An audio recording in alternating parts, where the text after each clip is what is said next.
Hello viewers, আজকে আমি তোমাদের সাথে শেয়ার করব খুবই চটপট একটা চিকেন কষার রেসিপি, যেটা বানানো খুবই সহজ। তাহলে চলুন শুরু করা যাক আজকের রেসিপিটি। প্রথমে চিকেন কষার জন্য আলুটা ভেজে নেব। আলুটা আমি এখানে উল্টে পাল্টে প্রথমে একবার তেলে মিশিয়ে নিচ্ছি। তারপর এর মধ্যে কিছু মশলা অ্যাড করব। মশলার মধ্যে দিচ্ছি জাফরাং 2 পিঞ্চ মতো, নুন দেব স্বাদ মতো, হলুদ গুঁড়ো হাফ চামচ আর লঙ্কার গুঁড়ো হাফ চামচ দিয়ে আলুটা এখন ভালো করে একবার মিশিয়ে নিচ্ছি। আলুটা এখানে লাল লাল করে আমি ভেজে নেব। এই যে দেখুন, আলুটা এখানে ভাজা হয়ে গেছে। এখন আমি আলুটা একটা প্লেটের মধ্যে তুলে নিচ্ছি। আজকের রান্নাটা আমি প্রেশার কুকারে বানাবো, তার জন্য দিচ্ছি সর্ষের তেল 3 টেবিল চামচ, গোটা জিরে, গোটা গরম মশলা, শুকনো লঙ্কা, তেজপাতা অ্যাড করে দিয়ে একবার ফোড়ন তুলে নিচ্ছি ভালো করে। এখন এর মধ্যে অ্যাড করে দিচ্ছি পেঁয়াজ কুচি। এখানে আমি 2টো পেঁয়াজ দিয়েছি আর 1 চামচ চিনি দিয়ে এখন পেঁয়াজটা ভালো করে লাল লাল করে ভেজে নেব। এই পর্যায়ে আপনারা অল্প নুনও অ্যাড করে দিতে পারেন। পেঁয়াজটা এখানে লাল লাল করে ভাজা হয়ে গেছে। এখন এর মধ্যে অ্যাড করছি চিকেন। এখানে আমি হাফ কেজি চিকেন নিয়েছি।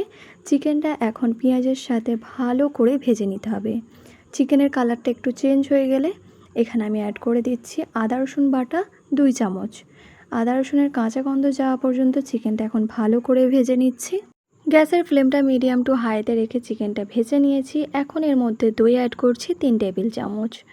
আমি এই সময়ে দইটা অ্যাড করে দিচ্ছি। আপনারা চাইলে মশলার পরেও দইটা অ্যাড করতে পারেন। এখন দইটা ভালো করে চিকেনের সঙ্গে মিশিয়ে নিচ্ছি।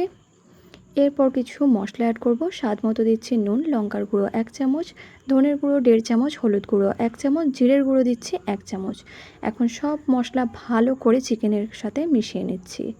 তেল ছাড়া পর্যন্ত চিকেনটা ভালো করে কষিয়ে নিতে হবে। এখন এটা হয়ে গেছে। এর মধ্যে অ্যাড করছি ভেজে রাখা আলু।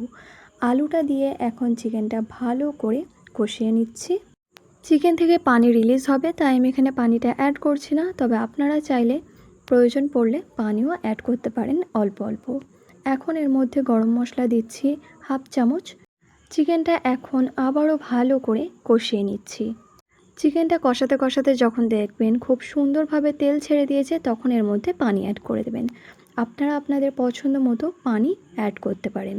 এখন চিকেনটা হাই ফ্লেমে 3টে সিটি তুলে নিচ্ছি। এই যে দেখুন, চিকেনটা এখন আমাদের পারফেক্টলি রেডি। আর এটা কত সুন্দর লাগছে দেখতে। তাহলে দেখলেন তো, প্রেশার কুকারের চিকেন আলু রেসিপি কত ঝটপট তৈরি হয়ে গেল। বাড়িতে কোনো গেস্ট আসলে ইজিলি এইভাবে চটপট চিকেন আলু আপনারা রান্না করে নিতে পারেন।